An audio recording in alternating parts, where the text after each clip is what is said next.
एक घने जंगल में जहाँ बड़े बड़े पेड़ और छोटी छोटी नदियाँ थीं, वहाँ एक चतुर लोमड़ी रहती थी जिसका नाम था टिंकू। टिंकू अपनी बुद्धिमानी और तेजी के लिए पूरे जंगल में मशहूर थी।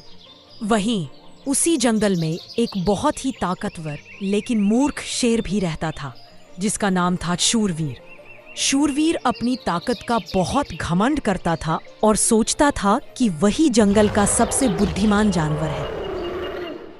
सब के सब और डरपोक है, मुझसे बुद्धिमान जानवर और कोई है ही नहीं। एक दिन शूरवीर को बहुत जोर की भूख लगी। उसने जंगल में चारों ओर देखा लेकिन उसे कोई शिकार नहीं मिला। गुस्से में वह दहाड़ा, मुझे खाना चाहिए। उसकी दहाड़ सुनकर जंगल के सारे जानवर डर गए।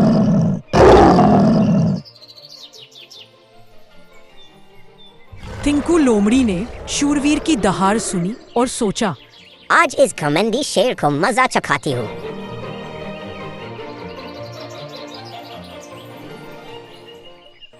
टिंकू धीरे से शूरवीर के पास गई और बोली, महाराज, आप इतने उदास क्यों हैं और इतने जोर जोर से क्यों शोर कर रहे हैं?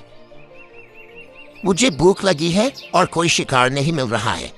सुबह से मैंने कुछ भी नहीं खाया है। महाराज, मैंने सुना है कि जंगल के दूसरी तरफ एक जादुई तालाब है। जो कोई भी उस तालाब का पानी पीता है वह तुरंत सबसे शक्तिशाली और सबसे बुद्धिमान बन जाता है। फिर आपको कभी शिकार ढूंढने की जरूरत नहीं पड़ेगी। सारे जानवर खुद आपके पास आ जाएंगे। शूरवीर की आंखें चमक उठी। सच में? मुझे तुरंत उस तालाब पर ले चलूं? ठीक है महाराज, चलिए। टिंकू शूरवीर को एक ऐसे रास्ते पर ले गई जो एक बहुत गहरे गड्ढे की ओर जाता था। टिंकू ने कहा, महाराज, ये रहा वह जादुई तालाब। आपको इसमें कूदना होगा ताकि आप इसका पूरा फायदा उठा सके। लेकिन इसमें तो पानी ही नहीं है। महाराज, आपके कूदते ही अपने आप पानी आ जाएगी। मूर्ख शूरवीर ने बिना सोचे समझे तालाब समझकर उस गहरे गड्ढे में छलांग लगा दी और वह गड्ढे में गिर गया।